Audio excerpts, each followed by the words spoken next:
السلام علیکم ورحمۃ اللہ وبرکاتہ۔ یہ ایک سوال ہے کہ شوہر جو ہے صاحب استطاعت و معقول۔ آپ سے درخواست ہے اگر آپ اس چینل پر نئے ہیں تو ہمارے اس چینل کو سبسکرائب کر کے گھنٹی کے بٹن کو دبا دیں تاکہ آپ اس طرح کی مزید ویڈیوز حاصل کرتے رہیں۔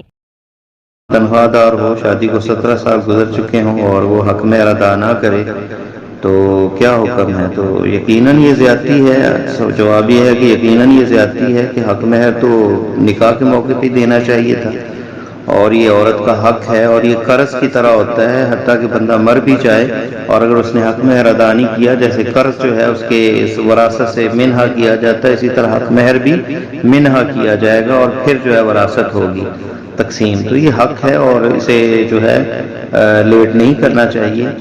اور جس طرح ایک حدیث میں آتا ہے کہ مطل الغنی ظلم، کے بندہ جو ہے کسی کا قرض اگر دینا ہے اور جو ہے وہ بندہ غنی بھی ہے اور اسے لیٹ کر رہا ہے جان بوجھ کے، تو یہ بھی ایک ظلم کی طرح ہے۔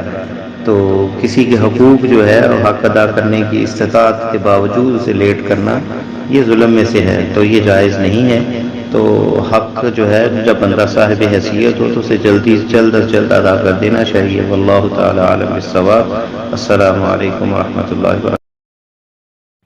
جی تو دوستو، آپ نے اس ویڈیو میں حق مہر کے بارے میں معلومات حاصل کی کہ حق مہر کی کتنی اہمیت ہے دین اسلام میں۔ تو اس طرح کے بہت سارے ایسے مسائل ہیں جن کو ہم اگنور کر دیتے ہیں، لیکن ان کا ہم پر واجب ہوتا ہے ادا کرنا، ان کا ادا کرنا ہم پر فرض ہوتا ہے۔ اگر ہم ان کی ادائیگی نہ کریں تو ہم ایک گناہ والی زندگی گزار رہے ہوتے ہیں۔ تو اس طرح کے بہت سارے چھوٹے چھوٹے مسائل جو ہیں وہ ہمارے اس چینل پر ڈسکس کیے جاتے ہیں۔ تو اس طرح کی دینی و دنیاوی رہنمائی حاصل کرتے رہنے کے لیے ہمارے اس چینل کو سبسکرائب کر کے گھنٹی کے بٹن کو لازمی